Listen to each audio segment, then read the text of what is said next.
Rem mendecit keras, tubuhku terlempar ke depan, dan suara logam beradu menggema di dalam bus yang gelap. Lampu berkedip. Napasku tercekat saat seseorang terjatuh tepat di kakiku. Bau keringat, debu, dan ketakutan bercampur jadi satu. Aku sadar ada yang salah sebelum aku tahu apa. Tanganku gemetar, kursi terasa sempit, dan pandangan orang-orang berubah dingin. Di sudut lorong, satu sosok tampak berkuasa tanpa bergerak, sementara yang lain, termasuk aku, terperangkap, tak siap, dan dinilai. Bus mendadak. Mesin berhenti. Detik itu terasa panjang. Aku memperhatikan satu detail kecil, tatapan seorang kakek yang tak memohon, justru menilai. Hening itu menggeser segalanya. Dan saat itu, aku tahu kesombongan akan runtuh dengan cara yang paling memalukan. Tak ada teriakan. Hanya syok yang menetes pelan, seperti keringat di pelipis. Jantungku berdetak terlalu keras. Pernahkah kamu merasakan firasat yang membuatmu ingin menoleh ke belakang, memastikan semuanya masih aman? Bus itu tidak berhenti dengan mulus. Ia berhenti seperti tubuh yang ditahan paksa, tersentak, mengerang, lalu sunyi. Bau logam panas mengapung, bercampur keringat dan parfum murah. Lampu di langit-langit bergetar, menahan diri untuk tidak mati. Aku merasakan panas merayap dari lantai ke telapak kakiku, dan sejak detik itu, sesuatu di dalam dadaku menutup. Lorong sempit. Kursi-kursi saling menekan. Nafas orang-orang terdengar lebih keras dari mesin. Tak ada yang bicara, tapi semua sedang menilai. Aku tahu rasanya, tatapan yang mengukur, bukan melihat. Di depan, seorang laki-laki berdiri dengan punggung tegak, bahu dibuka, seperti ia membawa ruangan itu bersamanya. Ia tidak perlu mengangkat suara untuk menguasai. Keheningannya cukup. Istrinya duduk di sampingku. Tangannya kaku di pangkuan. Matanya menatap lurus, seolah lurus itu aman. Aku menangkap kilatan kecil di rahangnya, otot yang menegang setiap kali suaminya menggeser kaki. Ia tak menoleh. Ia tahu, menoleh berarti memicu sesuatu. Bus bergerak lagi, pelan. Bom berdecit. Jendela buram oleh embun. Dari belakang terdengar batuk tua, kering, dalam, seperti pintu kayu tua yang dibuka perlahan. Batuk itu berhenti tiba-tiba, diganti suara tubuh jatuh. Tidak keras. Justru terlalu pelan untuk diabaikan. Kakek itu tergelincir di lorong. Tubuhnya menahan jatuh dengan satu lutut. Tangannya menyentuh lantai yang lengket, bukan untuk bersandar, lebih seperti mengukur jarak. Tidak ada rintihan. Tidak ada permohonan. Ia diam, sejenak, lalu bangkit dengan gerakan yang terlalu rapi untuk seseorang yang baru saja hampir jatuh. Aku menunggu reaksi. Tak ada yang berdiri. Beberapa pasang mata berpaling cepat, takut terlibat, takut salah. Laki-laki di depan itu melirik ke belakang, sekilas, lalu kembali menatap ke depan. Seolah kejadian itu gangguan kecil pada alur yang ia kendalikan. Jalan saja, katanya pendek. Tidak keras. Tidak kasar. Tapi kalimat itu mengunci udara. Super menilon luda. Aku mendengar bunyinya. Bus melaju. Kakek itu berdiri penuh sekarang. Posternya lurus. Bukan lurus karena memaksa, tapi lurus karena terbiasa. Jaket tipisnya kusam, tapi bersih.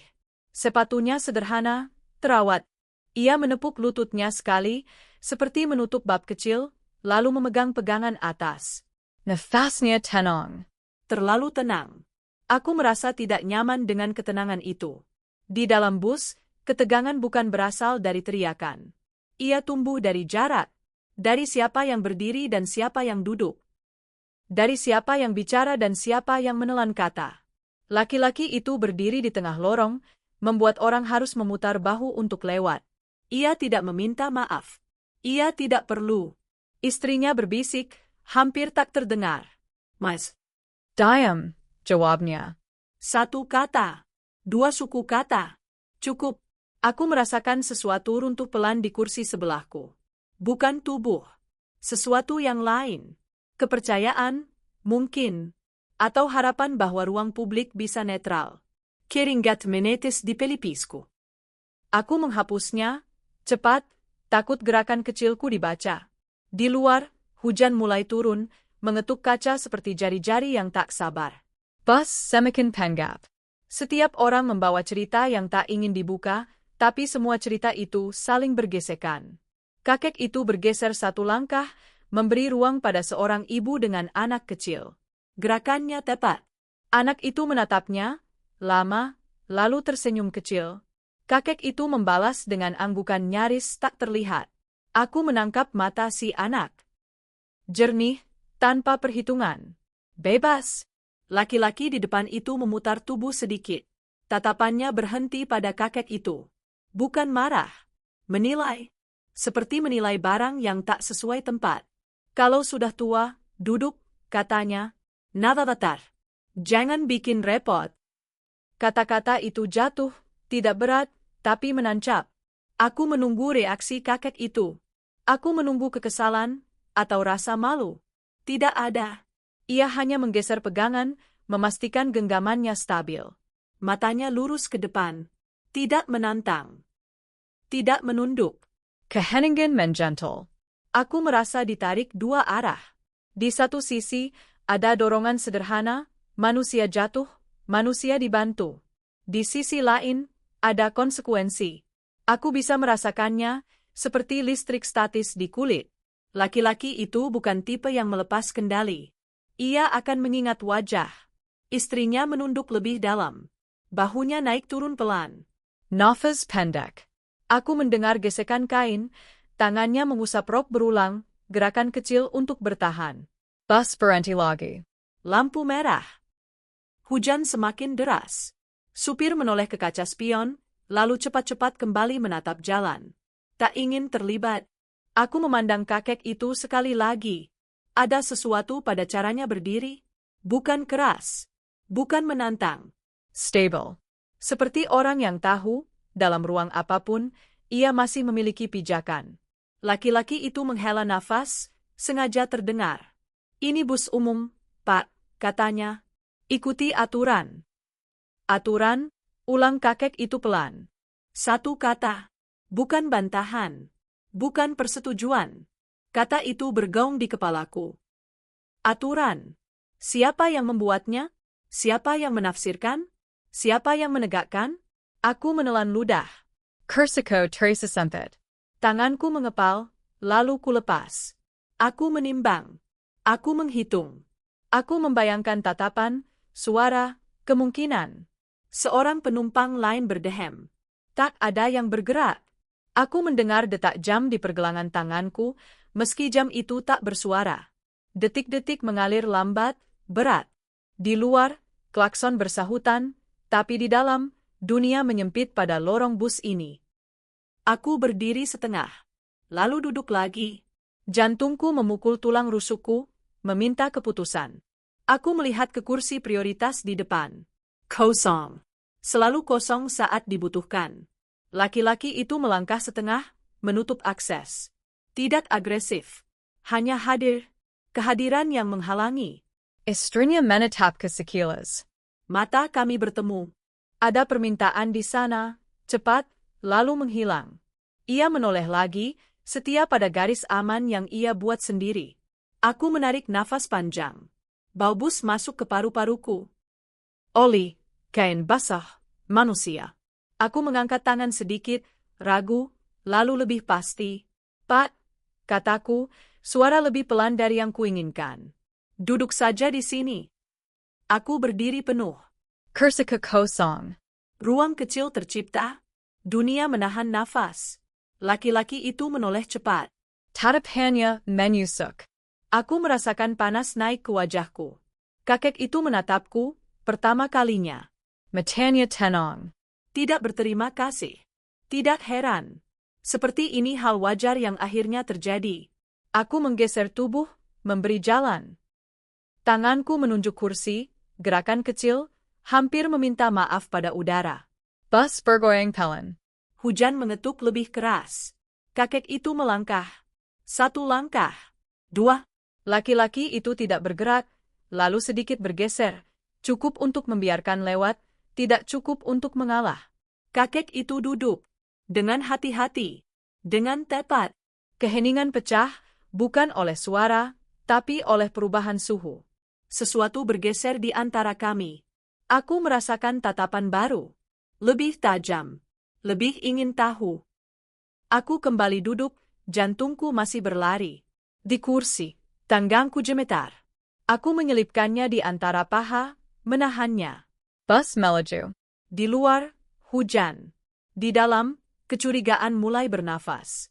Suara notifikasi ponsel seseorang menyala di tengah hujan, lalu cepat dimatikan, seperti refleks orang yang takut ketahuan bernapas. Bus bergetar melewati genangan, dan setiap getaran membuat kursi-kursi mengeluh pelan. Aku duduk kembali, tapi rasanya bukan duduk. Rasanya seperti menahan diri agar tidak berdiri lagi. Sejak kakek itu duduk di kursiku, udara di dalam bus berubah. Tidak ada yang bisa menunjuk kapan tepatnya, tapi semua merasakan. Tatapan yang tadi sekadar menilai kini menjadi tatapan yang mencari. Seperti penumpang-penumpang ini tiba-tiba sadar ada sesuatu yang sedang berlangsung, sesuatu yang lebih besar daripada rutinitas pulang kerja. Laki-laki itu masih berdiri di depan, punggungnya seperti tembok. Ia menatap lurus, tapi aku bisa merasakan pikirannya bergerak. Orang seperti dia tidak suka ada keputusan yang tidak melewati dirinya. Bukan karena penting, karena harus begitu. Di kursi sebelahku, istrinya menahan napas lebih lama dari biasanya. Aku mendengar suara kain tasnya bergesek ketika ia mempererat genggaman, seperti mempererat alasan untuk tetap diam. Kakek itu duduk tenang. Tangannya bertumpu di atas paha, jari-jarinya rapi, tidak gelisah. Ia menatap jendela yang basah, tetapi bukan seperti orang yang melamun. Tatapannya seperti orang yang membaca sesuatu yang tidak tertulis. Kadang ia mengalihkan pandang ke spion kecil di dekat supir, lalu ke pintu depan, lalu kembali ke jendela, berulang, konsisten. Pola. Aku memperhatikan tanpa ingin memperhatikan. Karena setiap kali mataku tertangkap pada detail itu, aku merasa sedang membuka pintu yang seharusnya tertutup. Bus berhenti di halte berikutnya. Pintu mendesis, dingin dari luar menyelinap sebentar, lalu hilang ketika pintu menutup. Dua orang naik, basah kuyup, membawa bau hujan yang tajam. Mereka mencari tempat berdiri, menahan tubuh agar tidak menabrak yang lain. Satu di antaranya melirik kakek itu, lalu cepat-cepat mengalihkan mata. Seolah melihat sesuatu yang tidak ingin ia pahami. Laki-laki itu mendengus, cukup keras untuk didengar, cukup halus untuk tidak disebut kasar. Begini nih, katanya, menatap ke arah kursi depan, ke arah kakek. Orang-orang suka sok pahlawan. Aku merasakan panas naik ke leherku. Aku tidak menoleh, tapi aku tahu kalimat itu diarahkan padaku. Aku memilih diam. Diam bukan karena takut kata-kata. Diam karena aku tidak ingin memberi panggung. Istrinya berbisik, "Udah, jangan." "Biar," jawabnya. "Biar orang tahu." Kata-kata itu membuat beberapa penumpang menegakkan punggung. Ada yang pura-pura tidur. Ada yang menatap ponsel tanpa benar-benar membaca. Ada yang menatap lurus ke depan dengan mata kosong. Mekanisme bertahan hidup sosial, menyusut, menghilang, tidak terlihat. Aku memandang kakek itu dari sudut mata. Ia tidak bereaksi. Tidak ada otot wajah yang bergerak. Tapi ada sesuatu yang membuatku merasa ia mendengar segalanya. Bukan mendengar seperti korban, mendengar seperti pencatat. Bus melaju lagi. Lampu jalan melewati kaca seperti garis-garis pucat. Suara wiper menyapu, ritmis, monoton, menenangkan sekaligus menyiksa. Aku mencoba fokus pada suara itu, menggunakannya sebagai pagar di kepala. Tapi pagar itu bocor. Kata-kata laki-laki itu merembes masuk. "Tua-tua begini masih keluyuran," katanya lagi. "Kalau gak kuat berdiri, ya jangan naik bus." Seorang ibu di belakang menggeser anaknya lebih dekat. Anak itu diam, memeluk botol minum. Matanya memandang lorong, lalu ke kakek, lalu ke laki-laki itu. Aku melihat kebingungan kecil di wajahnya. Kebingungan yang biasanya hanya muncul ketika anak melihat orang dewasa melakukan sesuatu yang jelas salah, tapi tidak ada yang menghentikan. Kakek itu mengangkat tangan pelan, bukan untuk menutup telinga, melainkan untuk merapikan ujung jaketnya. Saat ujung jaket itu tersingkap sedikit, aku melihat sesuatu terselip di saku dalam, selembar kartu dengan sudut keras, dilaminasi, warna dasar yang bukan warna kartu diskon. Ada garis emas tipis di pinggirnya. Di permukaannya, sekilas, seperti lambang. Tidak jelas, tapi cukup untuk membuatku menegang. Aku menahan napas. Aku tidak tahu kenapa itu penting. Tapi otakku langsung bekerja, mencari konteks. Kartu identitas? Kartu anggota? Kartu akses? Dan kenapa ia menyimpannya di saku dalam, bukan di dompet? Kakek itu merapikan lagi, lebih rapi. Sudut kartu itu hilang. Ia kembali menatap jendela. Aku mulai memerhatikan hal-hal lain. Cara ia menyilangkan kaki, tidak asal, tapi untuk menjaga ruang. Cara ia menaruh telapak tangan. Tidak menekan lutut, seperti orang yang siap berdiri kapan saja. Cara matanya bergerak, tidak menyapu, tapi memeriksa.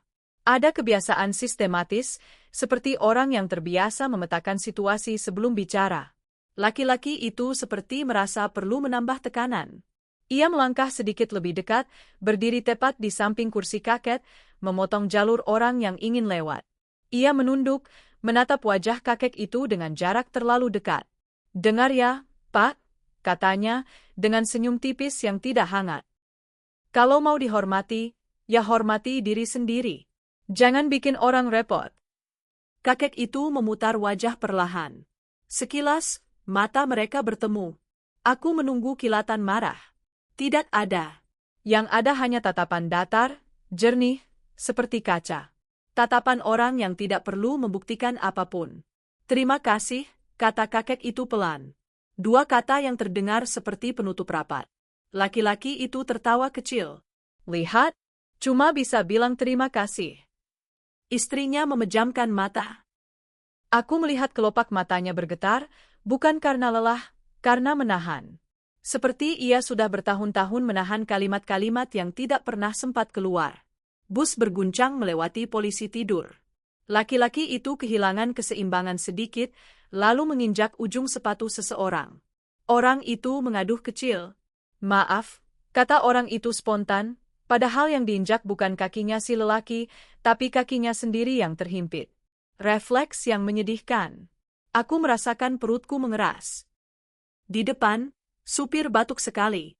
Ia mengatur napas. Sepertinya ia ingin berbicara, tapi tidak jadi. Ia memilih menatap jalan, seolah jalan lebih aman daripada manusia di belakangnya. Aku memusatkan perhatian lagi pada kakek itu. Di kerah kemejanya, ada lipatan rapi, tua tapi terawat. Di jarinya, cincin sederhana, bukan emas mencolok. Namun cincin itu tidak seperti cincin kawin biasa. Ada Ukraine tipis. Aku tidak bisa membacanya, tapi bentuknya seperti simbol, lingkaran, garis, sesuatu yang formal. Aku merasa seperti melihat tanda di tempat yang seharusnya tidak ada. Kakek itu menoleh sedikit, melihat ke arah pintu depan ketika bus mendekati persimpangan besar. Di luar, papan petunjuk menuju terminal terpampang. Lampu kota memantul di genangan, membuat semuanya tampak seperti film yang diputar lebih lambat dari semestinya. Laki-laki itu mengangkat ponselnya, menekan sesuatu, lalu menaruhnya di telinga. Suaranya sedikit lebih keras. "Sengaja?" "Iya, saya udah di jalan," katanya. "Nanti sampai, saya urus. Paling juga selesai. Orang-orang kecil gitu gampang." Aku merasakan beberapa kepala menoleh. Kata, "urus," menggantung di udara. Kata, "orang-orang kecil," membuat bus terasa lebih sempit. Istrinya menatap ponsel suaminya dengan ketakutan yang cepat, bukan takut pada orang di ujung telepon. Takut pada suaminya sendiri yang terlalu percaya diri. Kakek itu memejamkan mata sesaat, seperti menandai sesuatu dalam pikirannya. Lalu ia membuka mata lagi, tenang. Bus memasuki kawasan terminal. Lampu lebih terang, lebih dingin. Ada kamera CCTV di tiang, memantulkan kilau kecil. Aku melihat kakek itu melirik ke arah kamera, bukan lama, hanya cukup untuk memastikan posisinya. Laki-laki itu tidak melihat. Ia sibuk dengan dirinya sendiri. Bus berhenti, pintu terbuka, orang-orang turun naik. Angin terminal masuk membawa aroma asap dan kopi. Di luar, seorang petugas berseragam berdiri dekat pintu, memeriksa sesuatu. Mata petugas itu menyapu ke dalam bus, sekilas, profesional. Lalu pandangannya berhenti pada lorong. Pada posisi laki-laki itu yang menutup jalur. Pada wajah kakek yang tenang. Pada kursi yang baru berganti pemilik.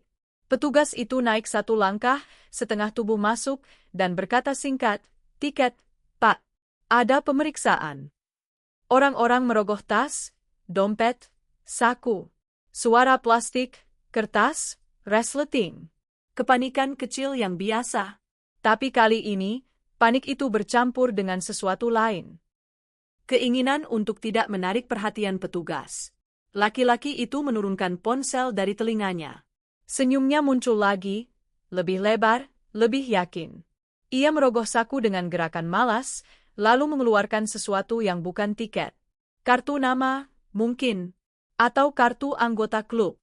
Ia menyodorkannya ke petugas seperti menawarkan jalan pintas. "Mas," katanya, nada merendahkan tapi ramah palsu. "Saya ini orangnya, Pak, kamu pasti tahu. Gak usah ribet." Petugas itu tidak langsung mengambil. Ia menatap kartu itu, lalu menatap wajah laki-laki itu. Wajahnya tetap netral, tapi ada jeda sepersekian detik, jeda yang membuat udara di bus menegang. Beberapa penumpang menahan napas. Aku merasakan jari-jariku dingin. Laki-laki itu, entah karena merasa aman, atau terlalu terbiasa menang, melanjutkan dengan suara yang jelas terdengar oleh seisi bus. "Kalau perlu, saya bayar di tempat." "Kamu dirty law." Kalimat itu jatuh seperti benda berat. Dan untuk pertama kalinya, aku melihat kepala-kepala di dalam bus bergerak serempak. Bukan karena suara keras.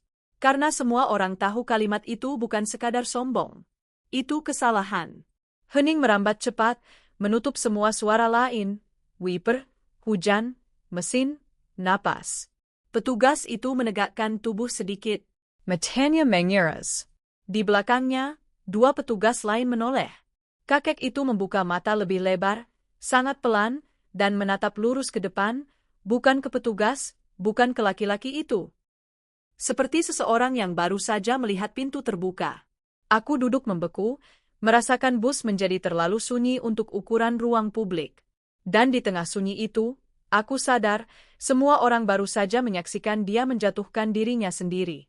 Kartu itu menggantung di udara, dan detik berikutnya terasa seperti seseorang mematikan suara dunia. Wiper masih bergerak, tapi bunyinya hilang.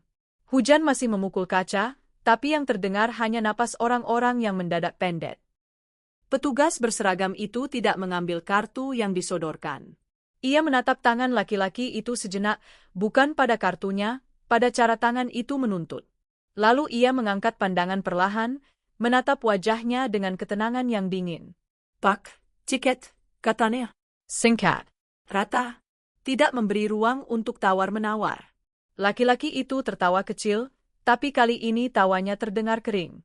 "Saya bilang, saya orangnya, Pak." "Pak, tiket," ulang petugas itu. Lebih tegas, tapi tetap tenang.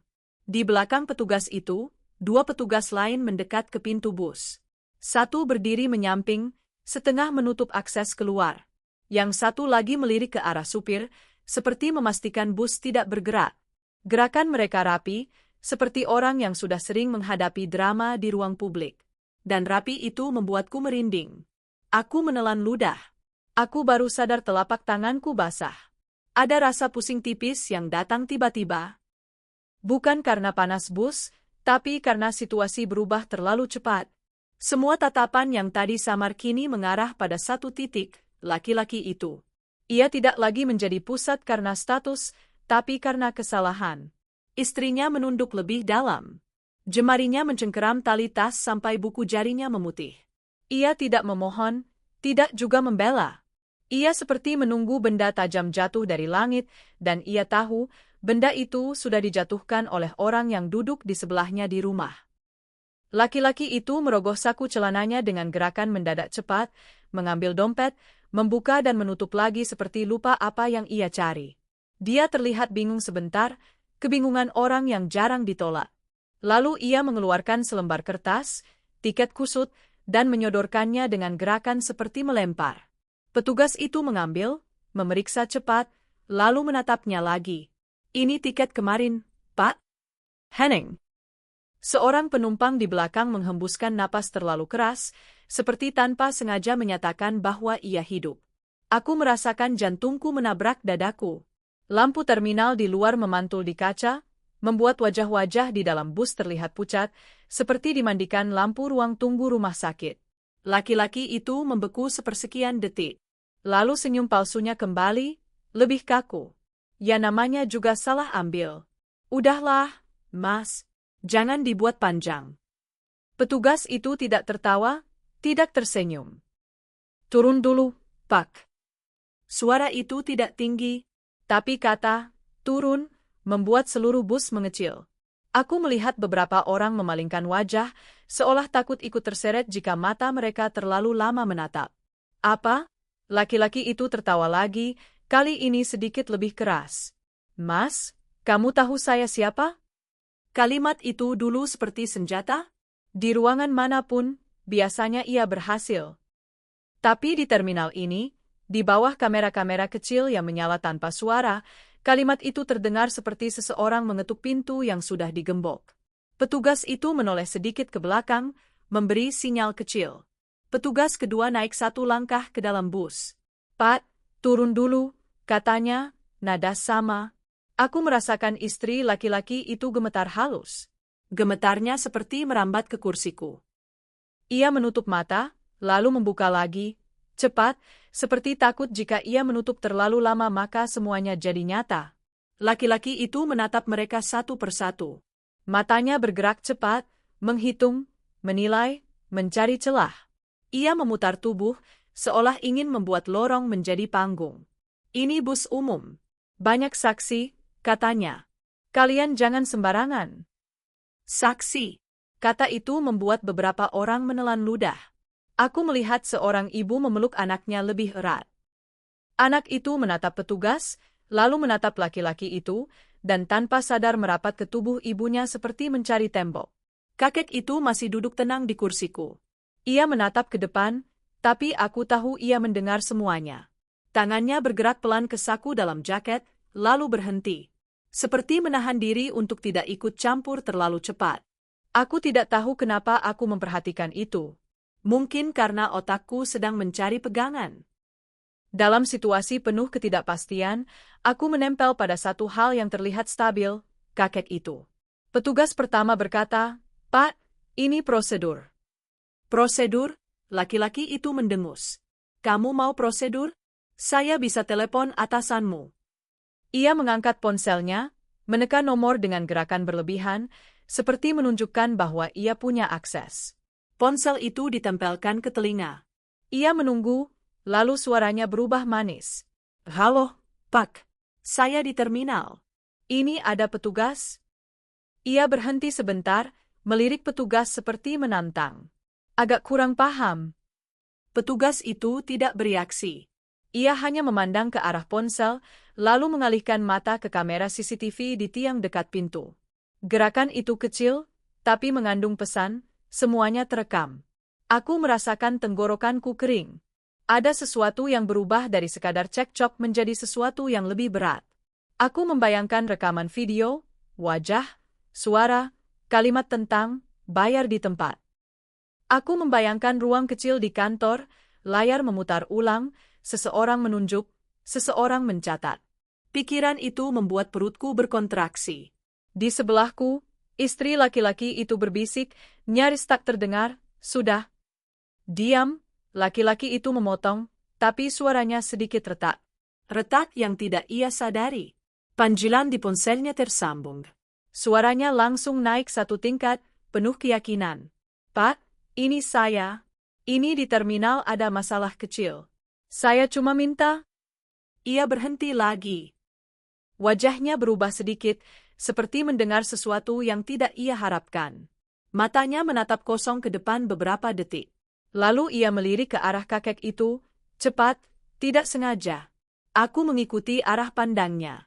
Kakek itu menatap keluar jendela, tapi sekarang ada perubahan kecil di wajahnya. Bukan senyum, bukan marah, hanya kesiapan. Seperti ia sudah menunggu momen ini. Petugas pertama tiba-tiba menoleh ke kakek itu.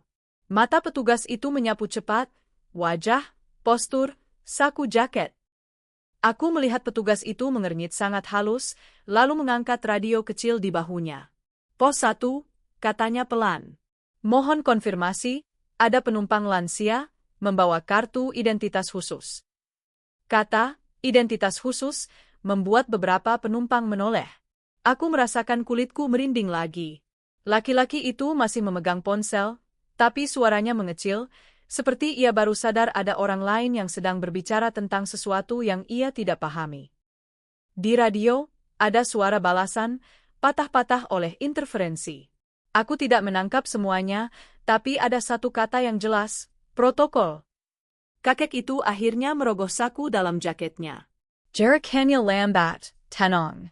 Ia mengeluarkan kartu yang tadi hanya kulihat sekilas, kartu berlaminasi dengan pinggir emas tipis, dan sebuah lambang kecil yang terlihat formal, seperti milik institusi negara. Ia tidak mengacungkannya tinggi. Ia hanya memegangnya di tangan, cukup rendah, cukup sopan. Petugas itu menunduk sedikit untuk melihat lebih dekat. Matanya melebar sepersekian detik, lalu cepat kembali netral. Tapi perubahan itu tidak bisa ia sembunyikan sepenuhnya. Ia menarik napas, panjang, seperti orang yang baru saja menyadari bahwa ia berdiri di depan sesuatu yang lebih besar daripada dirinya. Maaf, Pat, kata petugas itu. Nada suaranya berubah. Lebih hati-hati. Lebih hormat. Aku melihat laki-laki itu menegang lehernya kaku. Tangannya yang memegang ponsel turun sedikit, seolah gravitasi tiba-tiba bertambah. Ia menatap kartu itu, lalu menatap kakek, lalu menatap petugas. Matanya berusaha menyusun ulang peta yang baru saja robek. Apa itu? Ia bertanya, tapi suaranya tidak lagi menyerang. Lebih seperti orang yang kehilangan pijakan. Kakek itu menatapnya sekali, datar. Tidak perlu, katanya pendek. Petugas itu mengangguk cepat. Ia menutup radio, lalu menoleh ke petugas lain dan memberi isyarat halus dengan mata. Petugas kedua yang tadi siap menutup pintu, kini berdiri sedikit lebih tegak, seperti penjaga di depan ruang sidang. Laki-laki itu mencoba tertawa, tapi tidak jadi. Ia mengangkat ponselnya lagi, seolah mencari bantuan di ujung sana. Pak, katanya pada telepon. Pak, ini gimana? Dari jarak sedekat itu, aku tidak mendengar suara di ujung telepon. Tapi aku melihat dampaknya. Wajah laki-laki itu pucat sedikit demi sedikit. Rahangnya mengencang, lalu mengendur. Matanya kehilangan kilau percaya diri. Ia memandang kakek itu seperti memandang seseorang yang seharusnya tidak ada di sini. Aku merasakan dada sesat. Bukan karena takut pada petugas. Bukan juga pada laki-laki itu. Tapi karena kesadaran tiba-tiba bahwa ruang kecil ini, bus, terminal, kamera, adalah jaring. Dan kita semua baru saja bergerak di dalamnya. Istrinya akhirnya menatap kakek itu. Tatapannya seperti orang yang melihat pintu keluar di tengah kebakaran. Tapi ada juga rasa malu yang menempel, seperti jelaga. Petugas itu berdehem pelan, lalu berkata dengan suara cukup jelas untuk didengar sebus. Pak, mohon turun. Ada pemeriksaan lanjutan. Laki-laki itu menelan ludah. Tangannya bergetar tipis saat memasukkan ponsel ke saku. Ia memandang sekeliling, mencari dukungan. Tidak ada. Semua orang menghindari matanya. Bahkan udara pun seperti menolak berdiri di pihaknya. Kakek itu menatap ke depan lagi, seperti menutup percakapan. Dan saat kakek itu sedikit memiringkan kartu di tangannya, tulisan di bawah lambang itu tertangkap cahaya lampu terminal, cukup jelas untuk dibaca, cukup tajam untuk menusuk, Profesor Dokter. Fakultas Hukum. Aku membeku. Bukan karena gelar. Tapi karena tiba-tiba aku paham, orang ini bukan sekadar penumpang yang harus ditolong. Ia adalah orang yang tahu persis bagaimana kesalahan dicatat dan bagaimana manusia diadili. Bus terasa lebih dingin, meski pintu masih terbuka. Dan di tengah hening, aku tahu. Mulai detik ini, tidak ada yang bisa pura-pura tidak terlibat. Pintu bus masih terbuka, tapi udara tidak bergerak. Semua terasa tertahan, seperti paru-paru yang lupa caranya mengembang. Lampu terminal menyinari lantai bus dengan cahaya dingin, memperjelas wajah-wajah yang ingin menghilang. Aku duduk kaku. Punggungku lurus tanpa sadar, seperti tubuhku mencoba terlihat tidak berbahaya. Detak jantungku melambat anehnya, masuk ke ritme yang lebih tajam. Dalam situasi seperti ini, panik tidak membantu. Aku tahu itu. Aku pernah melihat orang panik, mereka selalu meninggalkan jejak paling jelas. Laki-laki itu berdiri di lorong, sekarang bukan sebagai penghalang, tapi sebagai objek. Bahunya masih terbuka, tapi tidak lagi menguasai ruang. Ada sesuatu yang menyusut di dalam dirinya. Tangannya turun di samping tubuh, jemari membuka menutup seperti lupa fungsi. Petugas berdiri menunggu. Tidak mendesak. Tidak memaksa. Diam mereka adalah tekanan. Tekanan yang dirancang. Aku melirik kakek itu. Ia menyimpan kembali kartu identitasnya ke saku dalam, gerakan halus, tidak dramatis. Seolah kartu itu tidak pernah keluar. Seolah semua yang baru saja terjadi hanyalah catatan kecil di kepalanya. Ia menatap ke depan, ke pintu bus, ke kerumunan terminal, dengan wajah orang yang tahu, langkah selanjutnya menentukan arah cerita. Aku mengikuti arah pikirannya tanpa kata. Bertahan. Meminimalkan kerusakan. Jangan menambah suara. Jangan menambah kesalahan. Pak, petugas itu mengulang, masih tenang. Silakan. Laki-laki itu menghela napas panjang, berat. Aku mendengar bunyinya seperti kantong udara bocor. Ia melangkah satu langkah ke depan, lalu berhenti. Matanya berkeliling, mencari celah. Tidak ada. Semua orang menunduk, menatap lantai, ponsel, tas. Tidak ada saksi yang bersedia menjadi sekutu. Istrinya berdiri setengah, ragu, lalu duduk kembali. Keputusan itu kecil, tapi terasa seperti runtuhnya satu pilar terakhir. Ia memeluk tasnya, menatap lurus ke depan, tidak ke suaminya. Aku melihat air menggenang di matanya, tapi tidak jatuh. Air mata juga tahu kapan tidak boleh keluar. Laki-laki itu akhirnya turun dari bus. Langkahnya terdengar lebih keras dari seharusnya, sepatu menghantam lantai terminal dengan bunyi kosong. Petugas mengikuti di belakangnya, jarak cukup dekat untuk mengawasi, cukup jauh untuk tidak mempermalukan, meski semua orang sudah melihat. Pintu bus belum ditutup. Waktu menggantung. Tidak ada yang bergerak. Semua menunggu apa yang terjadi selanjutnya, seolah cerita ini bisa berakhir di sini jika kita diam cukup lama. Aku merasakan sesuatu menggeser fokus di dalam diriku. Dari rasa takut menjadi perhitungan. Aku mulai membaca ulang situasi, bukan sebagai korban, tapi sebagai bagian dari sistem. Apa yang aman? Apa yang berisiko? Apa yang perlu dilakukan sekarang agar esok tidak menjadi masalah? Kakek itu menghela napas kecil, hampir tak terdengar. Ia menoleh sedikit ke arah supir. Silakan lanjut, katanya pelan. Supir menatapnya lewat kaca spion. Mata mereka bertemu sepersekian detik. Ada pengakuan singkat di sana, bukan hormat berlebihan, tapi kelegaan. Supir mengangguk, menutup pintu. Mesin meraung pelan, lalu bus bergerak. Begitu bus berjalan, ketegangan tidak langsung hilang. Ia berubah bentuk, menjadi bisik di dalam kepala masing-masing. Menjadi pertanyaan yang tidak diucapkan. Aku memandang jendela. Hujan sudah reda, menyisakan jalan basah yang memantulkan lampu. Di luar, terminal beringsut menjauh, membawa bersama seorang laki-laki yang tadi begitu yakin dunia bisa diatur dengan satu kalimat. Di dalam bus, orang-orang mulai bergerak kecil. Mengubah posisi duduk. Menggila napas. Ada yang mengeluarkan permen, memasukkannya ke mulut tanpa rasa. Ada yang mengusap wajah, seperti baru bangun dari mimpi buruk. Istri laki-laki itu masih duduk di kursinya. Sendirian sekarang.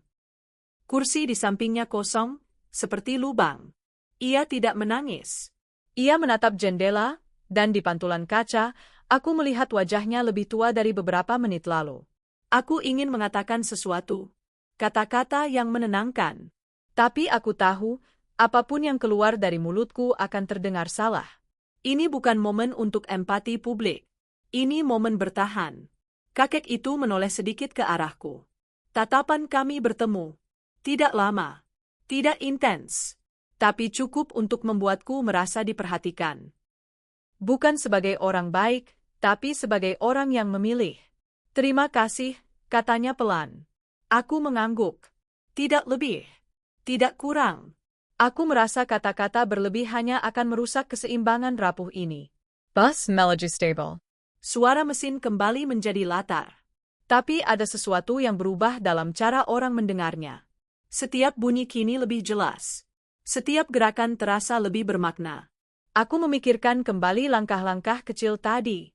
Berdiri. Memberi kursi. Diam saat diserang. Semua terlihat sepele, tapi sekarang aku paham, dalam ruang publik, hal-hal kecil adalah pemicu. Dan pemicu tidak memilih skala dampaknya.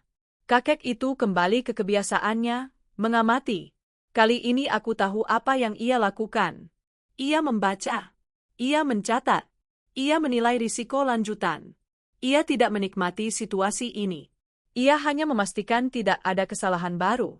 Di depan, petugas terminal terlihat di kejauhan lewat kaca. Ada yang berbicara dengan radio. Ada yang menulis. Kamera tetap menyala. Pengawasan tidak berhenti hanya karena bus bergerak. Aku menelan ludah. Kesadaran itu membuat punggungku dingin. Kita semua telah masuk ke dalam rekaman. Ke dalam catatan. Bahkan aku. Seorang penumpang berdehem. Pat, katanya ke kakek itu, suara ragu. Maaf, itu tadi. Kakek itu mengangkat tangan sedikit. Sudah, katanya. Satu kata. Menutup percakapan. Memberi jalan keluar bagi semua orang yang ingin berpura-pura kembali normal. Penumpang itu mengangguk cepat, lalu menatap ke depan. Normalitas palsu mulai dirakit kembali. Aku memerhatikan istri laki-laki itu berdiri pelan. Ia berjalan ke depan, mendekati supir, lalu berbicara singkat. Aku tidak mendengar kata-katanya. Supir mengangguk, lalu menunjuk kursi kosong di dekat pintu. Ia duduk di sana, terpisah dari kami. Sendiri. Ada keberanian kecil dalam langkah itu.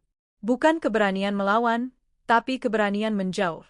Aku menghargainya dalam diam. Bus berbelok. Lampu dalam bus sedikit meredup, lalu stabil. Wajah-wajah kembali menjadi bayangan. Tapi bayangan ini tidak sama seperti sebelumnya. Ada garis-garis baru di dalamnya, pengalaman baru. Aku menatap kakek itu sekali lagi. Ia kini menutup mata, sejenak. Bukan lelah, lebih seperti mengatur ulang. Ketika ia membuka mata, pandangannya jatuh pada pintu darurat, pada rambu kecil di atasnya. Simbol-simbol. Aturan. Jalan keluar. Aku menyadari sesuatu yang membuat perutku mengencang. Langkah selanjutnya belum selesai. Yang terjadi di terminal hanyalah awal. Ada proses lanjutan. Ada laporan. Ada kemungkinan nama disebut. Ada kemungkinan diminta bersaksi. Ruang publik memang terlihat acak, tapi hukum tidak bekerja secara acak. Ia bekerja dengan pola. Dan pola itu baru saja terbentuk. Bus melambat. Lampu menyala. Supir mengumumkan halte berikutnya. Suaranya terdengar normal, tapi aku bisa mendengar sisa ketegangan di sela-selanya. Aku bersiap berdiri. Bukan karena harus turun. Karena tubuhku menuntut kesiapan. Kesiapan menghadapi kemungkinan. Kakek itu berdiri juga, perlahan, mantap. Orang-orang memberi jalan tanpa diminta. Lorong terbuka. Ia berdiri di dekat pintu, memegang pegangan, posturnya tetap lurus. Aku merasakan perubahan kecil di bus itu, pergeseran simpati. Orang-orang kini melihatnya bukan sebagai beban, tapi sebagai poros. Tanpa ia minta.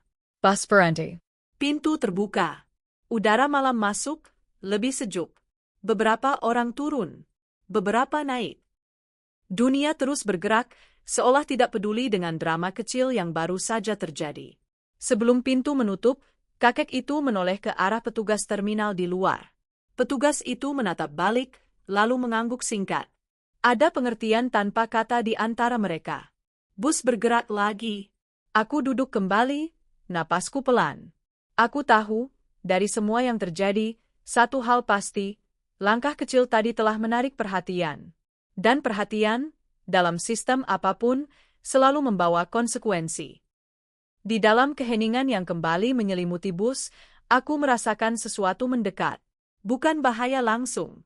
Tapi sesuatu yang akan meminta kita semua berdiri di posisi masing-masing. Dan aku tahu, langkah berani berikutnya bukan lagi soal kursi. Ponselku bergetar sekali, lalu diam.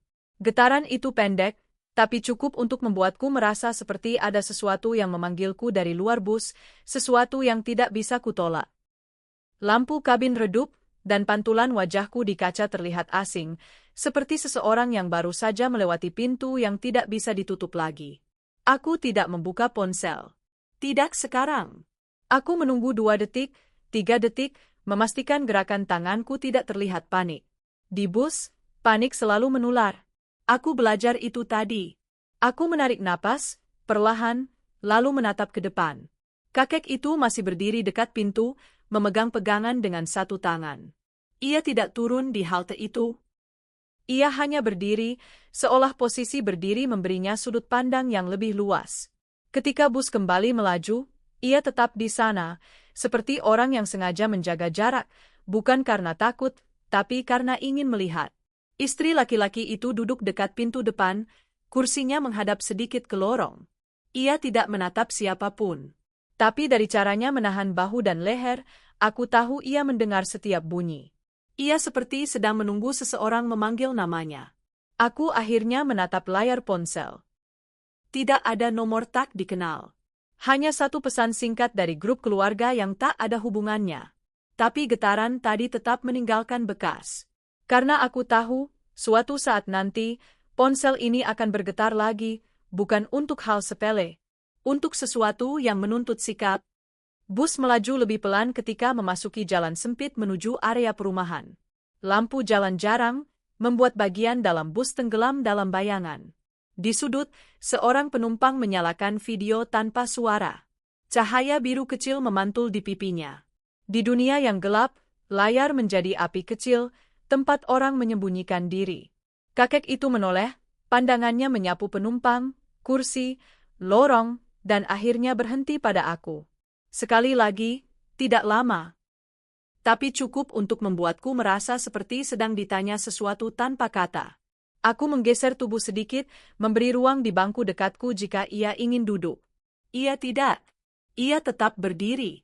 Namun, ia mengangkat dagu tipis, sinyal halus, seperti menunjuk tempat, bukan orang. Aku mengikuti arah dagunya. Di depan, tepat di atas kaca supir, ada stiker kecil, area terpantau CCTV. Di sampingnya, ada nomor layanan pengaduan yang hampir tak terbaca. Simbol-simbol kecil itu selama ini tak pernah aku pedulikan.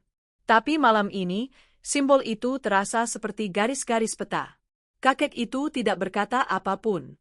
Tapi aku mengerti. Ada struktur. Ada procedure. Ada cara untuk membuat kejadian ini tidak menguap begitu saja. Dan ada cara untuk melindungi orang yang bisa jadi korban, termasuk aku, dari narasi orang yang lebih pandai memutar cerita. Aku menelan ludah. Ketika seseorang memiliki pengaruh sosial, ia bisa mengubah kejadian menjadi versi yang menguntungkannya. Laki-laki itu tadi sudah mencoba, menggunakan kata, saksi, menggunakan posisi, menggunakan telepon. Jika ia dibiarkan, ia akan menyusun ulang segalanya.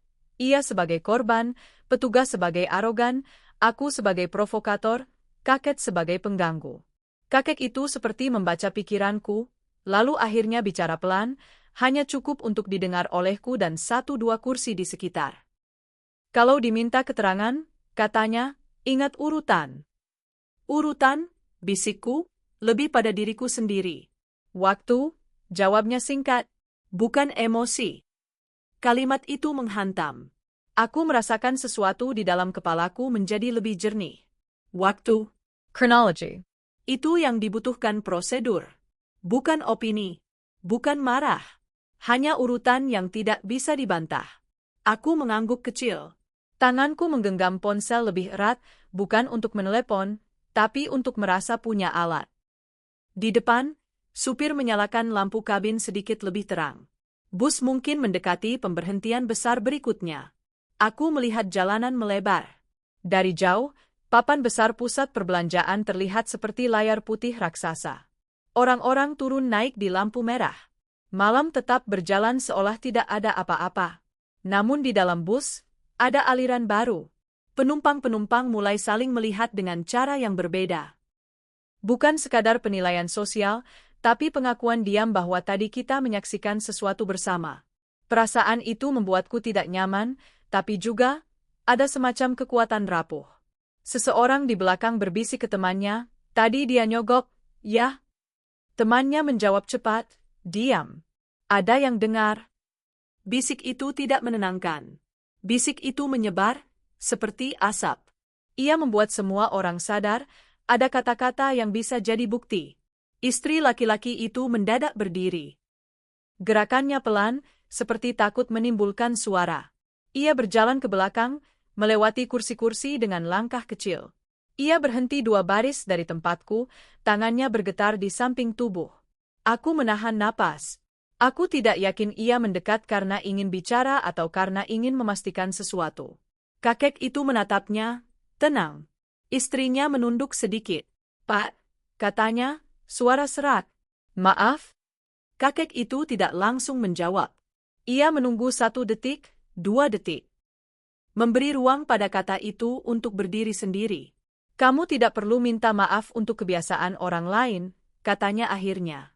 Nada datar, tapi tidak dingin. Istri itu menahan napas. Matanya Berkaka. Ia menggigit bibir, lalu menelan kalimatnya. Ia tampak seperti seseorang yang ingin mengatakan, saya takut, tapi tidak berani mengucapkannya. Aku melihat jarinya meremas ujung baju. Ada bekas cincin di jari manisnya. Bekas putih yang menunjukkan cincin itu mungkin sering dilepas, atau baru saja dilepas. Detail kecil itu menusukku, karena detail kecil selalu membawa cerita besar. Ia melirik ke arahku. Kak, katanya pelan, meminta izin untuk menyebutku begitu. Kalau ada yang tanya, tolong. Calamatnia turpitus.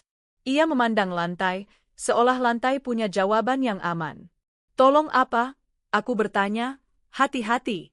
Ia mengangkat mata, cepat, lalu turun lagi. Tolong bilang, saya gak ikut. Ada pecah kecil di dadaku. Permintaan itu bukan untuk selamat dari petugas. Permintaan itu untuk selamat dari suaminya. Aku merasakan dingin menjalar di punggungku, karena aku tahu seperti apa rumah yang melahirkan permintaan seperti itu. Kakek itu menghela napas pelan. Kamu ikut, katanya tenang. Karena kamu ada di sana. Tapi kamu bisa jujur. Istri itu menggigit bibir lebih kuat. Air mata akhirnya jatuh 1, cepat, lalu ia hapus dengan punggung tangan, seolah malu pada dirinya sendiri. Aku menatapnya, lalu mengangguk kecil. Saya akan bilang sesuai yang saya lihat. Ia menatapku sejenak, dan di matanya ada sesuatu yang nyaris seperti harapan. Harapan yang rapuh, seperti kaca tipis. Lalu ia kembali ke kursi depan dengan langkah lebih cepat, seolah takut harapan itu terdengar. Bus berhenti di lampu merah panjang. Di luar, sekelompok orang menyeberang. Lampu merah menenggelamkan semua warna menjadi merah tua. Pada saat itu, ponsel supir berbunyi dari depan, nada panggilan pendek. Supir menjawab cepat, menutup lagi.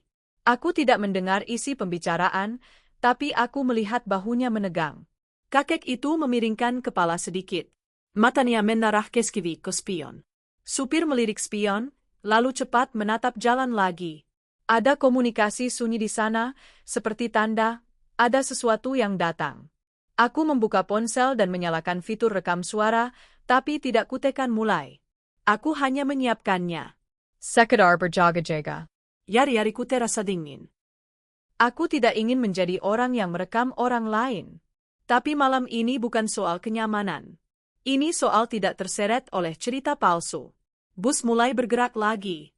Tidak lama kemudian, lampu rotator kecil terlihat dari kejauhan, biru redup, memantul di aspal basah. Aku merasa tenggorokanku mengencang. Itu bukan ambulans. Bukan mobil patroli besar. Tapi cukup untuk membuat darahku turun ke perut.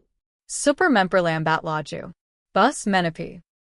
Lampu hazard menyala, bunyinya tik-tik-tik seperti jam bom yang tidak ingin meledak. Penumpang-penumpang menoleh serempak. Nafas mereka berhenti lagi. 2 orang berseragam naik. Bukan petugas terminal yang tadi, tapi seragam lain, lebih formal. Salah satu membawa map tipis, yang lain membawa radio. Mata mereka menyapu bus cepat, profesional, mencari target. "Selamat malam," kata yang membawa map. Suaranya tenang, tapi tidak ramah. "Ada laporan kejadian di terminal tadi." Aku merasakan perutku mengeras. Jadi benar. Proses tidak berhenti. Ia mengejar. Kakek itu melangkah maju sedikit, tapi tidak mendahului. Ia memberi ruang agar prosedur berjalan. Ia hanya berdiri di posisi yang tepat, seperti orang yang mengerti panggung hukum. Siapa yang bicara dulu, siapa yang menunggu. Petugas itu menatap ke arah kakek, lalu ke arah penumpang lain, lalu kembali ke kakek. Seperti ia sedang mencocokkan informasi di kepalanya dengan wajah nyata. "Kami butuh saksi," katanya. "Singkat saja." Chronology. "Chronology." Kata itu kembali. Aku merasakan jantungku berdetak lebih cepat, tapi pikiranku justru semakin dingin. Ini saatnya urutan, bukan emosi. Aku menoleh ke kursi depan. Istri laki-laki itu memeluk tasnya, wajahnya pucat. Ia menatapku sekali, lalu menunduk. Petugas itu melangkah lebih jauh ke dalam bus. "Yang tadi memberi kursi," katanya. "Siapa?" Semua tatapan bergerak ke arahku, seperti lampu sorot yang dinyalakan tiba-tiba. Aku berdiri pelan, merasakan lututku hampir goyah. Aku menahan diri dengan satu napas panjang, meniru ketenangan kakek itu. "Saya," jawabku. Petugas itu mengangguk. "Baik, nanti turun sebentar." Kata "nanti" terdengar seperti ancaman. Seperti penundaan sebelum sesuatu yang tidak bisa dihindari. Aku memandang kakek itu. Ia menatapku balik, dan dalam tatapan itu ada satu perintah tanpa kata, "Tetap tenang." Pegang urutan. Aku mengangguk kecil. Di luar, rotator biru terus menyala, memantulkan cahaya ke kaca bus, membuat wajah-wajah tampak seperti hidup di dua dunia. Satu dunia bergerak biasa. Satu dunia sedang menyiapkan meja pemeriksaan. Dan ketika petugas itu membuka mapnya, menyiapkan pulpen, aku mendengar radio di pinggangnya berbunyi, suara pendek yang membuatnya menoleh cepat keluar. "Subjek pria, sedang dibawa ke sini," suara di radio itu berkata. Waktu terasa menyempit. Aku menelan ludah, menyadari satu hal yang membuat dadaku kosong. Sebelum kami sempat menyiapkan apapun, sebelum kami sempat menata kalimat, dia akan muncul lagi, dengan amarahnya, dengan narasinya, dengan keyakinan bahwa ia bisa membalikkan keadaan. Dan bus ini, dalam 5 menit ke depan, akan menjadi ruang sidang kecil tanpa dinding. Langkah sepatu terdengar sebelum wajahnya terlihat. Bunyi sol yang memantul di aspal basah, cepat, dipaksa terdengar tegas. Rotator biru di luar memotong gelap jadi serpihan-serpihan cahaya, dan setiap serpihan itu seolah membawa satu kata, "Kembali."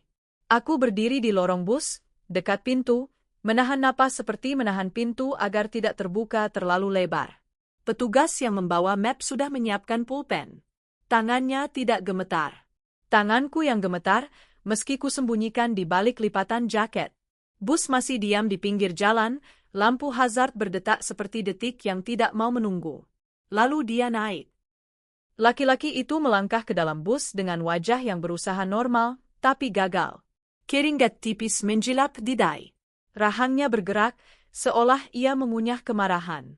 Matanya menyapu penumpang, mencari titik yang bisa ia tusuk. Saat tatapannya menangkapku, aku merasakan udara di sekitar leherku menegang. Ia menahan senyum, senyum yang ingin menjadi senjata, tapi senyum itu pecah jadi garis tipis. "Ada apa lagi ini?" katanya, keras sedikit, terlalu keras untuk ruang sempit. "Kalian ini ngapain nahan bus?" Petugas berseragam formal berdiri di dekat pintu, tidak mundur. "Pak, kami hanya klarifikasi," katanya. Singkat. "Klarifikasi?" Laki-laki itu tertawa. Tawa yang dibuat. "Ini semua salah paham. Saya punya urusan. Saya capek." Aku mendengar beberapa penumpang menelan ludah serentak.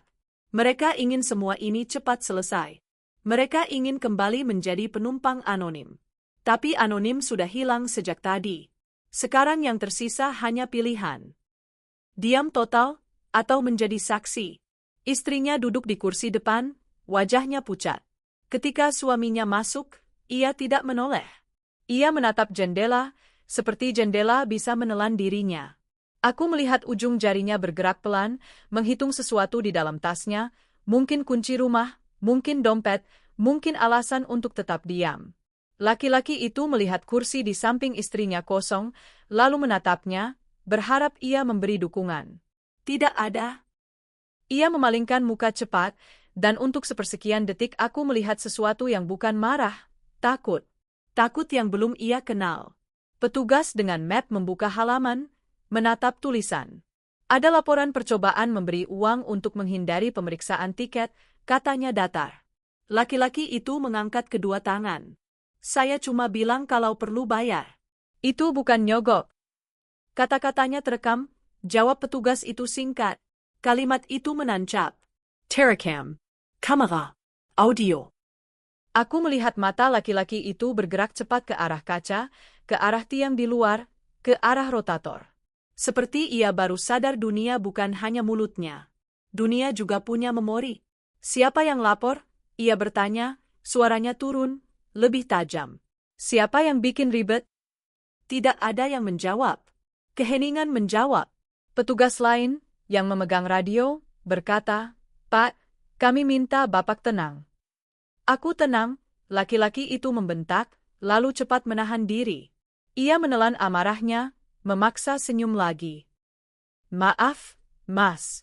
Saya cuma, ya, kamu tahulah. Ini gangguan. Ia menoleh ke penumpang-penumpang, mencoba memanggil simpati. Kalian juga mau cepat sampai, kan? Jangan karena satu orang tua. Kalimatnya berani. Karena ia melihat kakek itu berdiri di sisi lorong, dekat kursi tengah. Kakek itu tidak menatapnya dengan tantangan. Ia hanya berdiri, tenang, seperti tiang. Tidak bergerak. Bus mendadak lebih sunyi. Laki-laki itu mengalihkan pandang cepat, seolah kakek itu panas. Oh. Bapak, katanya, lebih pelan. Bapak ini, ya, tadi juga? Kakek itu tidak menjawab.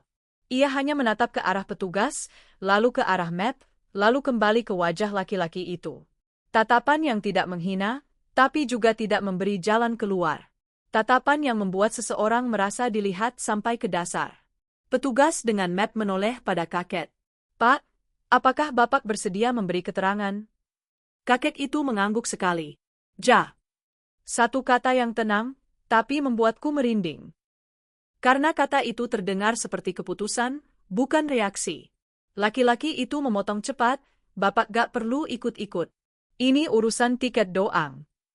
Kakek itu menatapnya. Urusan perilaku, katanya pelan. Aku merasakan perubahan kecil di bus. Seperti seseorang baru saja menggeser kamera dari wajah ke tangan yang kotor.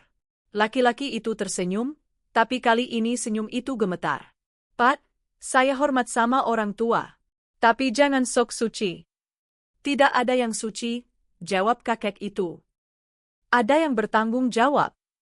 Kalimat itu tidak keras. Tapi itu seperti palu kecil yang memukul retak di dinding. Retak itu terdengar oleh semua orang, meski tidak ada bunyi. Petugas dengan map mengangkat tangan sedikit. Baik, kita mulai dari saksi yang memberi kursi, katanya, lalu menatapku. Silakan. Aku merasakan lidahku kering. Aku ingin menunda, tapi waktu tidak memberi. Aku mengingat satu kalimat, urutan, bukan emosi. Aku menarik napas, menatap petugas, lalu menatap titik kosong di depan, bukan pada laki-laki itu. Jika aku menatapnya, aku bisa goyah. Tadi di bus, kataku pelan, kakek itu jatuh di lorong. Saya berdiri dan memberi kursi. Setelah itu, Bapak ini mengomentari, lalu saat pemeriksaan tiket, beliau bilang, kalau perlu bayar di tempat. Aku berhenti sejenak, memastikan kata-kataku tidak lari. Kalimatnya terdengar jelas. Laki-laki itu tertawa kecil, mencibir. Nah, itu dia.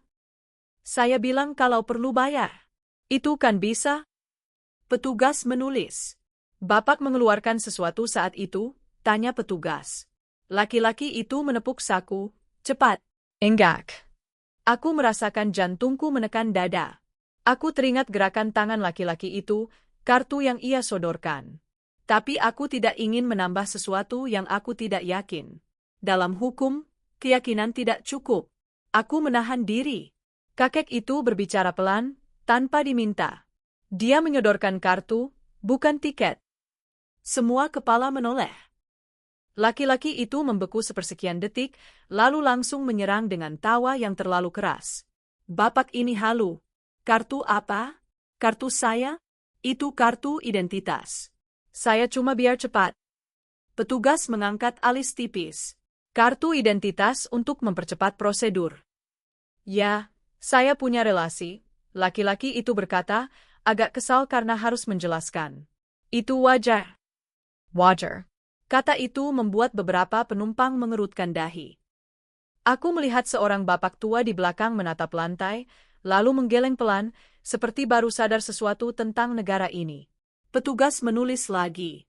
Ibu, katanya, menoleh pada istri laki-laki itu. Bisa ikut memberi keterangan? Istri itu terkejut, seolah namanya dipanggil dari mimpi buruk. Ia menatap petugas, lalu menatap suaminya. Matanya Ketakuten. Suaminya menatap balik, dan di tatapan itu ada perintah yang tidak diucapkan. Perintah yang mungkin sudah ia dengar bertahun-tahun. Dia gak tahu apa-apa. Suaminya memotong cepat. Dia cuma ikut. Petugas tetap tenang. Kami tanya ibu. Istri itu membuka mulut, tapi tidak ada suara. Ia menelan. Tangannya meremas tas. Aku melihat tulang rahangnya bergerak. Ia ingin bicara, tapi lidahnya tertahan oleh sesuatu yang lebih berat dari rasa malu, ancaman yang dibawa pulang. Kakek itu bergeser setengah langkah, tidak mendekat, hanya mengubah posisi sehingga istrinya bisa melihatnya tanpa harus melewati suaminya. Gerakan kecil, tapi terasa seperti ia baru saja memindahkan lampu ke wajah yang selama ini gelap. Istri itu menatap kakek itu. Mata mereka bertemu. Kakek itu tidak menyuruh, tidak memohon. Hanya diam. Diam yang memberi ruang. Petugas menunggu. Bus menunggu. Di luar, rotator biru terus menyala, memantulkan cahaya ke wajah istri itu, membuat air di matanya terlihat jelas. Akhirnya ia berbisik, saya dengar, dia bilang bayar. Suaranya pecah di kata terakhir. Tapi kata itu sudah keluar. Dan sekali keluar, kata itu tidak bisa ditarik kembali. Laki-laki itu menoleh cepat, wajahnya berubah. Apa? Suaranya rendah, seperti desis. Kamu ngomong apa?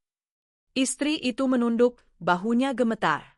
Saya dengar. Laki-laki itu tertawa, tapi tawanya bukan lagi sandiwara. Itu tawa orang yang kehilangan kendali dan mencoba menutupinya dengan suara. Denger? Kamu dengar apa? Kamu ini. Ia melangkah setengah ke arah istrinya, dan seketika petugas radio bergerak, berdiri di antara mereka. Tidak menyentuh, tapi menutup jalur. Batas baru terbentuk. Pak, petugas berkata, nada tetap datar. Jaga jarak. Laki-laki itu membeku. Matanya melebar sedikit, seperti baru sadar ia tidak lagi bebas bergerak. Ia menatap petugas, lalu menatap istri, lalu menatap penumpang-penumpang. Semua orang memandangnya sekarang. Tidak ada yang menghindar lagi. Karena situasi sudah terlalu terang untuk pura-pura gelap. Dan di tengah tatapan itu, kesombongannya mulai terkelupas. Aku bisa melihatnya bukan dari kata-katanya, tapi dari mikroreaksi. Bibirnya mengering, lalu dijilat cepat. Matanya berkedip lebih sering. Dadanya naik turun lebih cepat. Ia berusaha menahan, tapi tubuhnya tidak sepenuhnya patuh. Petugas dengan map menutup map sebentar. Pak, katanya, kami akan lanjutkan proses di pos. Mohon ikut. Ini lebay, laki-laki itu berkata, suaranya masih tinggi, tapi sudah tidak punya kekuatan. Saya gak ngapa-ngapain. Kalian ini. Kakek itu akhirnya berbicara lagi, suaranya tenang tapi jelas. Kamu ingin dihormati, katanya. Mulai dari menghormati prosedur. Kalimat itu tidak seperti nasihat. Itu seperti vonis kecil. Dan vonis kecil itu jatuh tepat di depan semua orang. Laki-laki itu menatap kakek itu lama. Untuk pertama kalinya, ia tidak punya kalimat balik yang siap. Semua kalimat yang ia punya biasanya bekerja karena orang lain takut. Tapi kakek itu tidak takut, dan petugas di sini punya struktur di belakang mereka. Kamera. Protokol.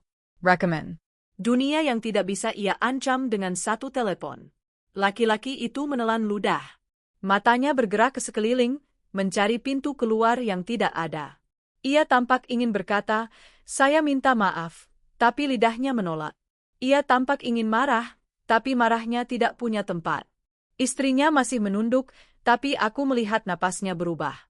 Lebih dalam, lebih panjang. Seolah ia baru saja melewati satu garis yang selama ini menahannya.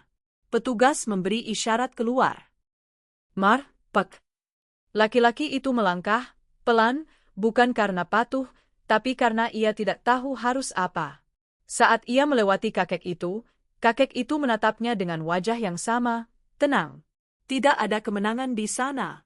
Hanya ketegasan. Laki-laki itu tiba-tiba berhenti di ambang pintu bus, menoleh ke belakang. Matanya menatap semua orang. Tatapan itu seperti mencoba mengembalikan kuasa yang hilang dengan satu pandangan terakhir. Tidak ada yang menunduk. Dan di detik itu, aku melihat sesuatu yang lebih mematikan daripada ditangkap. Ia sadar dirinya baru saja kalah di depan publik. Napasku tertahan. Karena titik balik kehormatan bukan selalu tentang hukuman. Kadang, itu terjadi ketika seseorang yang sombong dipaksa melihat dirinya sendiri lewat mata orang-orang yang tidak lagi takut. Hujan berhenti tepat ketika pintu bus tertutup. Bukan berhenti pelan, berhenti seperti diputus. Udara di dalam bus berubah, terasa lebih ringan, tapi juga kosong. Seperti ruangan setelah vonis dibacakan. Aku duduk perlahan. Kaki-kakiku gemetar, bukan karena takut, tapi karena tubuhku baru saja dilepaskan dari ketegangan panjang. Petugas berseragam masih berdiri dekat pintu, berbicara singkat dengan supir. Kata-kata mereka tidak terdengar jelas, tapi intinya terasa, proses berjalan. Di luar, aku melihat laki-laki itu berdiri di bawah lampu jalan, diapit dua petugas. Tidak diborgol. Tidak didorong. Justru itu yang membuatnya tampak lebih kecil. Ia berbicara cepat, tangannya bergerak-gerak, mencoba membangun ulang dunia yang runtuh barusan. Tapi dunia tidak kembali. Rotator biru menyala pelan, ritmis, seperti denyut nadi kota. Setiap kilatannya memantul di kaca bus, membuat wajahnya tampak terpecah-pecah. Aku menangkap satu momen ketika ia menoleh ke arah bus, bukan mencari istrinya, bukan mencari simpati, mencari saksi yang bisa ia kendalikan. Tidak ada. Petugas dengan map menutup mapnya, lalu berkata kepada kakek itu, "Pak, terima kasih. Kami lanjutkan sesuai prosedur." Kakek itu mengangguk. "Silakan."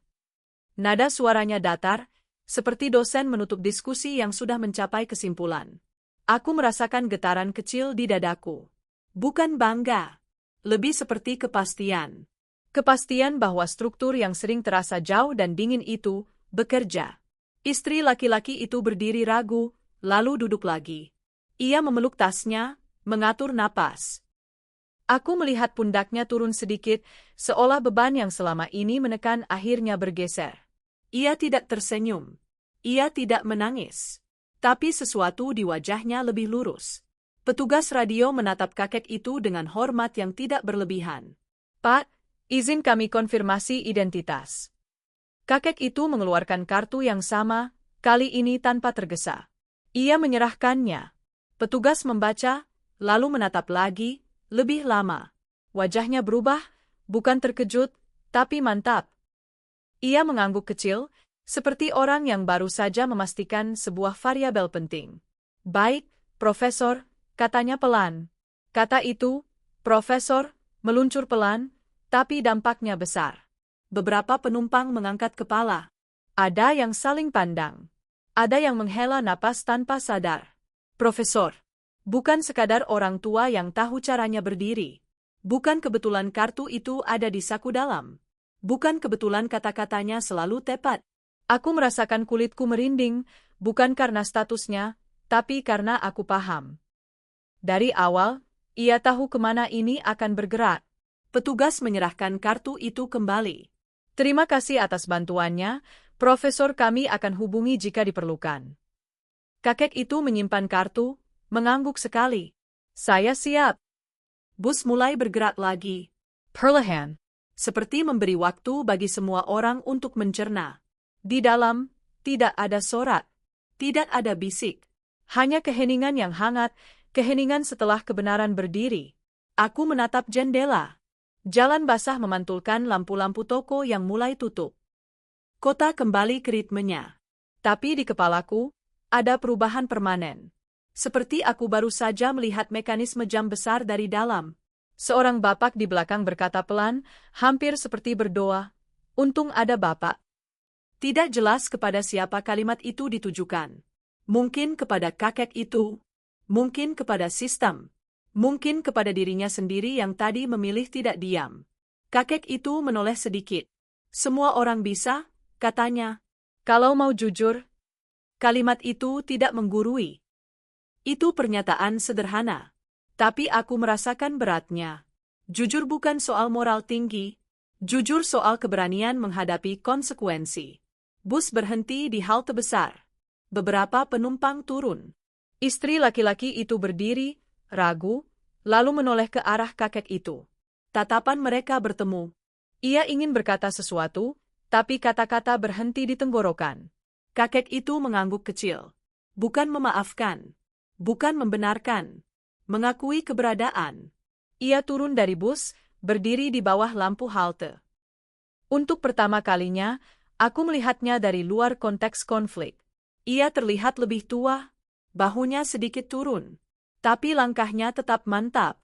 Petugas terminal menyuppanya singkat. Mereka berbicara sebentar. Tidak lama. Tidak ada seremoni. Keadilan jarang butuh tepuk tangan. Pintu bus menutup. Bus melaju.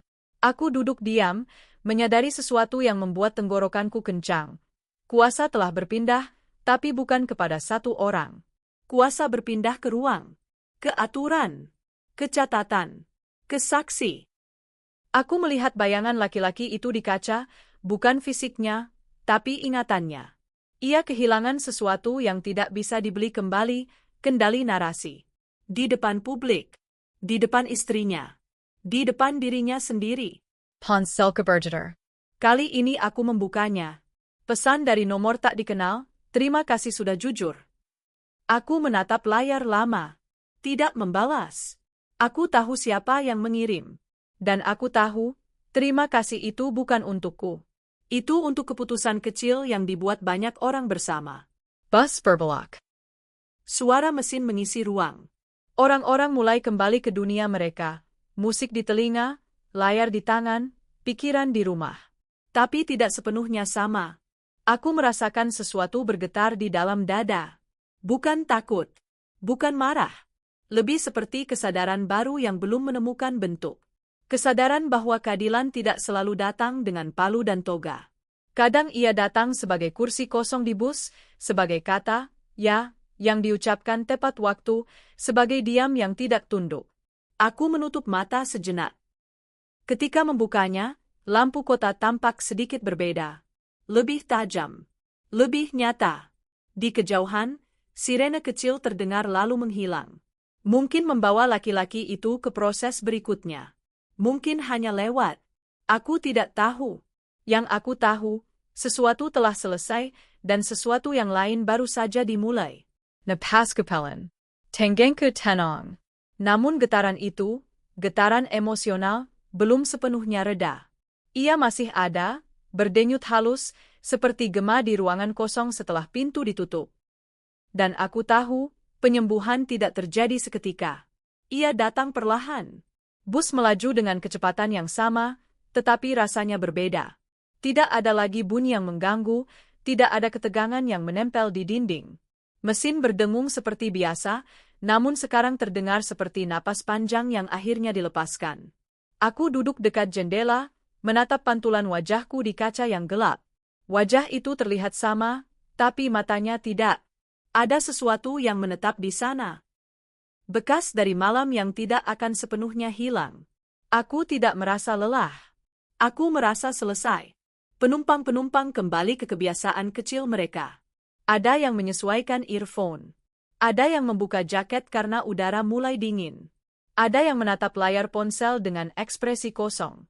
Tapi di balik gerakan rutin itu, ada jeda tak kasat mata, seperti semua orang sepakat untuk bergerak lebih pelan. Kursi yang tadi diduduki kakek itu kini kosong. Tidak ada bekas. Tidak ada tanda bahwa seseorang yang mengubah arah malam ini pernah duduk di sana. Kursi itu kembali menjadi kursi biasa. Namun aku tahu, bagi kami yang menyaksikan, kursi itu akan selalu mengandung makna. Aku mengingat caranya berdiri. Tidak pernah tergesa. Tidak pernah mencari sorotan. Ia datang, bertindak seperlunya, lalu pergi. Seperti hukum yang ideal, tidak mencolok, tapi tegas ketika dibutuhkan. Bus melewati deretan rumah dengan lampu teras yang menyala satu persatu. Kehidupan di dalamnya berjalan seperti biasa. Orang-orang mungkin sedang makan malam atau tertidur di depan televisi. Mereka tidak tahu apa yang terjadi di bus ini. Dan tidak perlu tahu. Keadilan tidak menuntut penonton. Aku memejamkan mata sebentar, merasakan getaran halus dari jalan yang tidak rata. Tubuhku akhirnya menyadari bahwa ia aman. Bahuku turun. Rahenko menjender. Ada ketenangan yang datang terlambat, tapi tulus. Di kursi depan, istri laki-laki itu masih duduk. Ia tidak lagi memeluk tasnya terlalu erat. Tangannya kini bertumpu di pangkuan, terbuka. Ia menatap ke depan, bukan ke jendela, bukan ke lantai. Tatapannya kosong, tapi bukan kosong yang hancur. Lebih seperti ruang yang baru dibersihkan, siap diisi ulang, dengan caranya sendiri. Aku tidak tahu apa yang akan terjadi padanya setelah ini. Aku tidak tahu apakah ia akan pulang ke rumah yang sama, atau memilih jalan lain. Yang aku tahu, ia telah mengatakan satu kebenaran di ruang publik. Dan kebenaran, sekali diucapkan, akan selalu mencari jalannya sendiri. Seorang anak kecil berdiri di lorong, memegang tiang. Ia menatap kursi kosong itu, lalu menatap ibunya. Tadi kakenya turun, tanyanya polos. Ibunya menggengak. Ayah. Dia baik, ya? Anak itu bertanya lagi. Ibunya tersenyum tipis. Ayah. Aku menahan napas. Kata, baik, itu terdengar sederhana, hampir naif. Tapi mungkin memang sesederhana itu. Bukan soal gelar. Bukan soal kekuasaan. Soal memilih melakukan hal yang benar saat semua orang memilih diam. Bus berhenti di halte berikutnya. Pintu terbuka.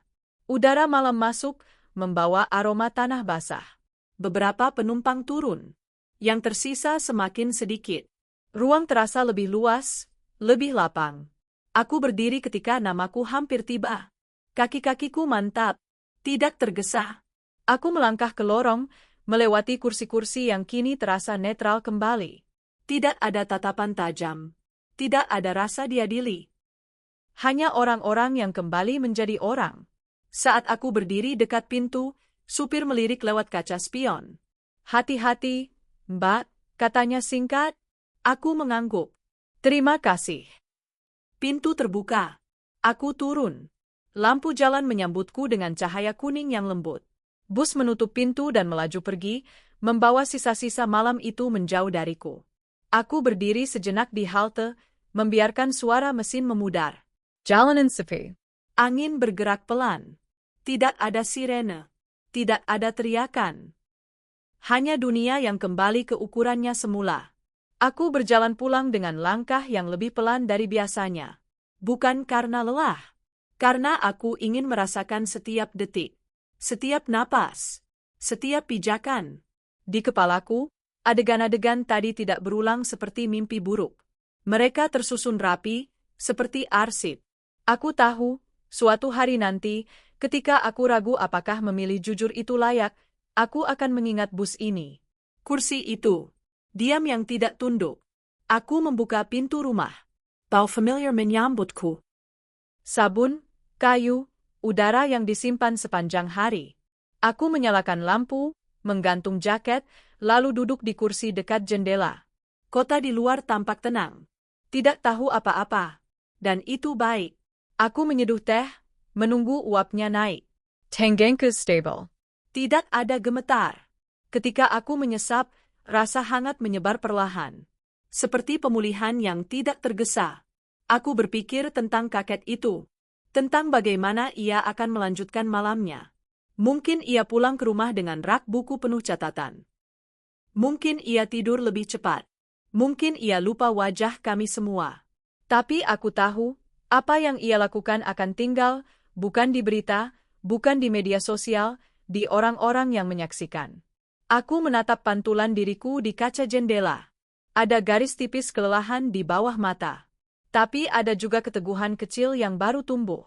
Tidak besar. Tidak heroik. Cukup untuk berdiri jika besok aku diminta memilih lagi. Di luar, seekor kucing melintas di trotoar, berhenti sebentar, lalu menghilang di balik bayangan. Dunia bergerak tanpa pengumuman. Aku mematikan lampu, membiarkan rumah tenggelam dalam temaram. Di dalam keheningan itu, aku merasa damai. Bukan damai karena semua masalah selesai. Damai karena aku tahu, jika suatu hari keheningan itu pecah lagi, aku tidak akan berpura-pura tidak mendengar. Aku berbaring, menutup mata. Nafaskupelan, teratur. Tidak ada ketegangan yang tertinggal di rahang atau bahu. Hanya rasa cukup. Di kejauhan, mungkin masih ada proses berjalan. Mungkin masih ada laporan ditulis, keputusan diambil, hidup berubah. Aku tidak ikut lagi. Tugasku selesai ketika aku memilih berdiri. Dan dalam gelap yang menenangkan itu, aku membiarkan malam menutup dirinya sendiri, tanpa sorotan, tanpa cliffhanger, hanya keheningan yang menyembuhkan.